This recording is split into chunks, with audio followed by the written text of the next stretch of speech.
So this book is called Flat Stanley, and it's a made-up book, so it's a fiction book.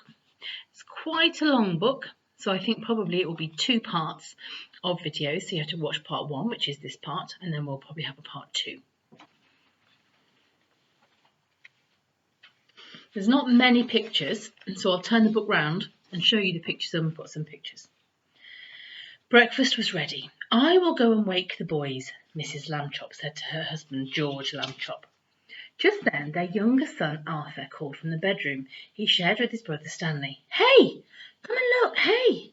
Mr. and Mrs. Lambchop were both very much in favour of politeness and careful talking. Hay is for horses, Arthur, not for people, Mr. Lambchop said as they entered the bedroom. Try to remember that. Sounds very strict, doesn't he, that Dad? Excuse me, Arthur said, but look, and he pointed to Stanley's bed. Can you see? There's Mr. and Mrs. Lambchop and Arthur, and then there's a bed with something big and flat on it. Across it lay the enormous notice board that Mr. Lambchop had given the boys last Christmas, so they could pin up their pictures and their messages and their maps. It had fallen in the night on top of Stanley Lambchop. But Stanley was not hurt. In fact, he would still have been sleeping if he had not been woken by his brother's shout. What's going on here, then? He called out cheerfully from beneath the enormous board. And Mr. and Mrs. Lambchop hurried over to lift it from the bed. Good heavens, said Mrs. Lambchop. So you can see just here, there's a boy sliding out from underneath the notice board. Gosh, said Arthur, Stanley's flat as a pancake, said Mr. Lambchop. The funniest thing I've ever seen. Let's all have breakfast, said Mrs. Lambchop, and then Stanley and I will go and see Dr. Dan and hear what he has to say. The examination was almost over. How do you feel? Dr. Dan asked. Does it hurt very much? I felt sort of tickly for a while after I got up, Stanley Lambchop said, but now I feel fine. Well, that's almost always how it is with these cases, said Dr. Dan. We'll just have to keep an eye on this young fellow. And then, when he had finished the examination, sometimes we doctors, despite all our years of training and experience, can only marvel at what we just don't know.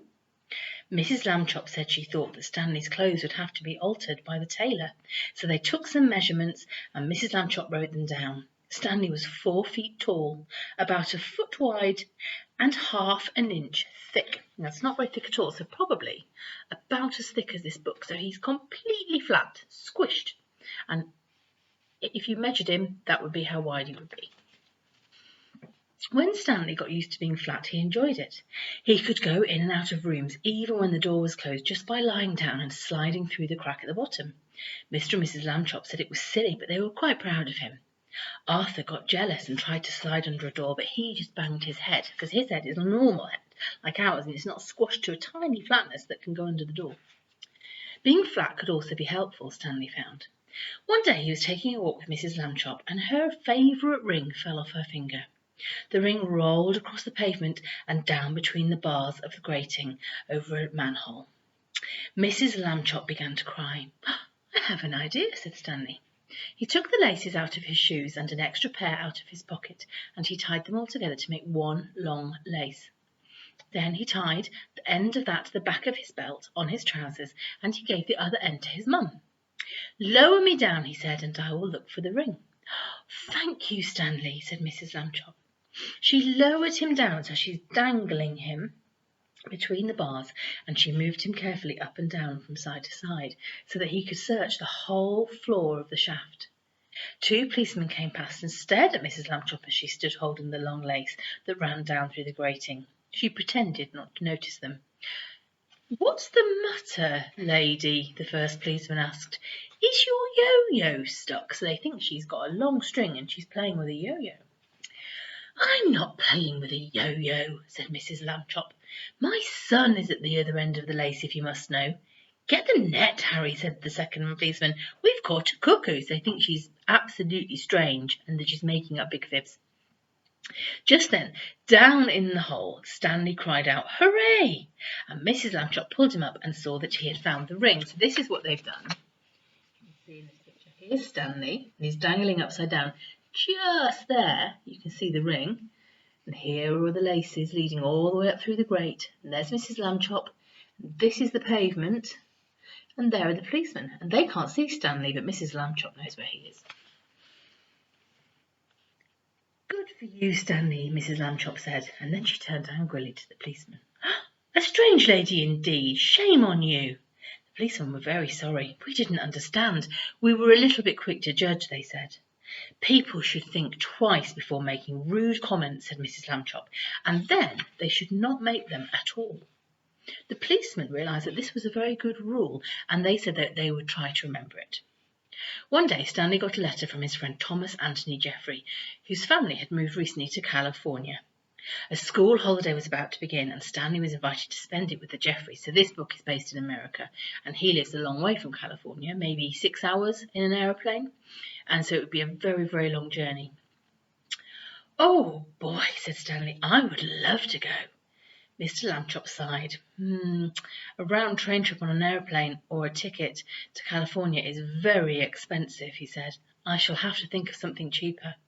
When Mr. Lambchop came home from the work that evening, he brought with him an enormous brown paper envelope.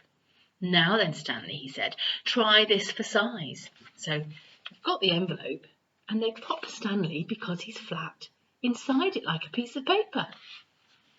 There was even room left over, Mrs. Lambchop discovered, for an egg salad sandwich and a bar of chocolate.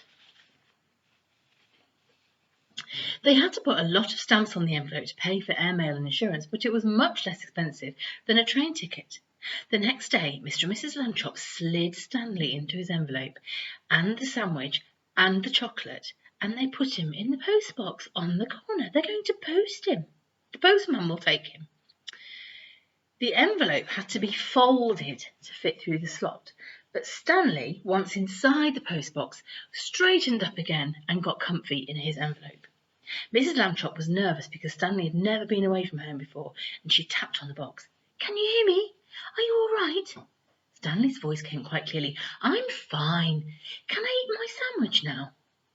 Oh, wait a little while and try not to get too warm, said Mrs. Lambchop. Then she and Mr. Lambchop tapped on the box and cried, goodbye, goodbye, and they went home. So they put him in an envelope, they've put him in a red post box, and he's going to go with the postman all the way to California to visit his friend, instead of going on the train. Stanley had a great time in California, and when the visit was over, the Jeffreys returned him in a beautiful white envelope they had made themselves. It had red and blue markings to show that it was airmail, and Thomas Jeffrey, Stanley's friend, had lettered it valuable and fragile, and this end up, both sides. It was like a parcel. Back home, Stanley told his family that he had been so carefully looked after that he didn't feel a single bump, and Mr. Lambchop said it proved that jet aeroplanes were wonderful, and so was the post office, and that this was a great age in which to live, and Stanley thought so too. And can you see here, this is when he's coming home from his trip. He's coming out of his very lovely, beautiful, homemade white envelope, and he's crawling out.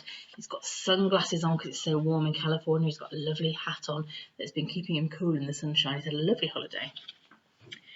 Mr. Lambchop had always liked to take the boys off with him on Sunday afternoons, to a museum or roller skating in the park, but it was difficult when they were crossing streets or moving about in crowds. Stanley and Arthur would often be jostled from side to side, and Mr. Lambchop worried about fast cars or people might knock them down. It was easier after Stanley got flat. Mr. Lambchop discovered that he could roll Stanley up without hurting him at all. So if you can imagine being flat and somebody rolls you up, they start curling your feet in, then they curl them up to your knees, and they curl them up to your tummy, and then they curl them up to your arms, and then they just tuck your head in at the end. And then he would tie a piece of string around Stanley's middle to keep him from unrolling and make a little loop in the string for himself.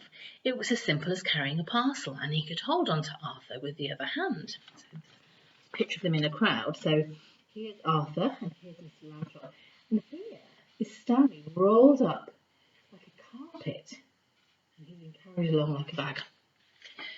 Stanley did not mind being carried because he had never really liked walking. Arthur didn't like walking either, but he had to, and it made him mad. One Sunday afternoon in the street, they met an old college friend of Mr. Lambchop's. a man he had not seen for years. "Well, George, I see you've brought some wallpaper," said the man. "Are you going to decorate your house?" "Wallpaper?" said Mr. Lambchop. "No, this is my son Stanley."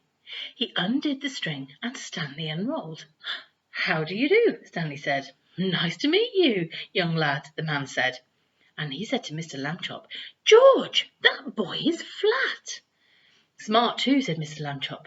"Stanley is third from the top of his class at school." "Pooh," said Arthur. "This is my younger son, Arthur." I think Arthur's a bit jealous. Mr. Lambchop introduced him, and he will apologise for his rudeness. Arthur could only blush. "I'm very sorry," he said. "I didn't mean to be rude." Mr. Lambchop rolled up Stanley again and they set off for home. It rained quite hard when they were on the way, and Stanley, of course, got hardly wet at all, just a little bit damp around the edges. But poor Arthur, because he wasn't rolled up, he's soaking. Look, can you see he's dripping with rain? Poor Arthur. Late that night, Mr. and Mrs. Lambchop heard a noise out in the living room. They found Arthur lying on the floor near the bookcase. He had piled a great load of really heavy encyclopedia books. So they're huge books full of information and knowledge. They're really heavy on top of himself. Can you see here? So here's Arthur. There's all these big heavy books on top of him. What do you think's happening there? Do you think maybe he's trying to make himself very flat like his brother so that they're the same? "Put some more on me," Arthur said when he saw them. "Don't just stand there, help me." Mr. and Mrs. Lambchop sent him back to bed, but the next morning they spoke to Stanley. "Arthur can't help being jealous," they said. "Be nice to him. You are his big brother after all. We should always be nice to our brothers and sisters." Stanley and Arthur were in the park. The day was sunny but windy too, and many of the older boys were flying beautiful kites with long tails made in all the colours of the rainbow. Arthur sighed. "One day I'll have a big kite and I'll win a kite flying contest and I'll be famous like everyone else. Nobody knows who I am these days." Poor old Arthur. Stanley remembered what his parents had said. He went to a boy whose kite was broken and borrowed a large roll of string. So I don't know if you've seen a kite, but you have the kite, and then coming off the kite in the middle is a really, really, really long roll of string. And you wind it up, and then when the kite goes in the air, you let it go out. The kite goes up into the sky, and it takes the string with it. So you're still holding on at one end, but the string is really long. So he's borrowed a large spool of string. "You can fly me, Arthur," he said, because he's flat. He attached the string to himself, and he gave Arthur the spool to hold. He ran lightly across the grass sideways to get at speed, and then he turned to face the wind. Up, up, up he went. Stanley was like a kite, and he knew just how to manage on the gusts of wind. So here's Arthur. Here's the really long string. Look how tiny those dogs are, little on the ground. And here's Stanley flying like a kite.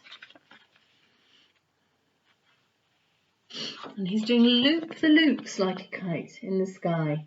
He's going higher than a bird.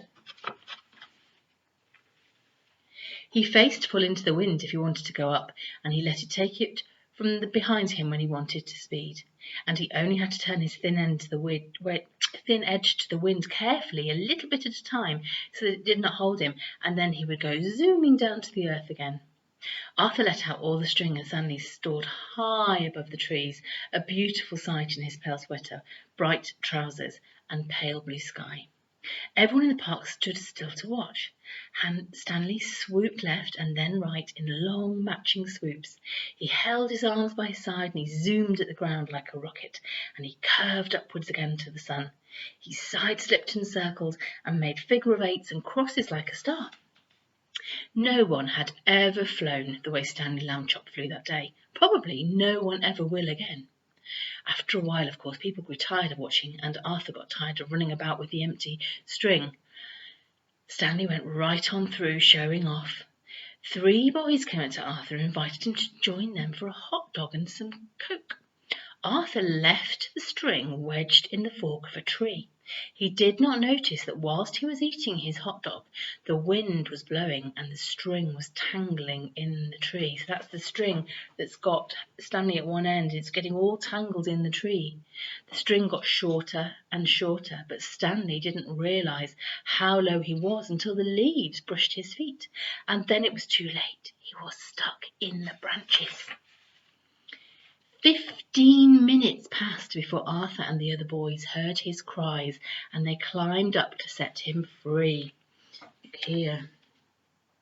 So there's the string, it's going all the way up, winding round the branches. It's got all tangled, and here's Stanley's been pulled into the tree. Stanley would not speak to his brother that evening, and at bedtime, even though Arthur had apologised, he was still cross. They do look very angry with each other. Angry thunderclouds over their heads. Alone with Mr. Lambchop in the living room, Mrs. Lambchop sighed. "You're at the office all day having fun," she said. "You don't realise what I go through with those boys. They're very difficult." "Children are like that," said Mr. Lambchop. "There's just a phase. Be patient, dear." So that's taken us to chapter 4, and that will be in part 2.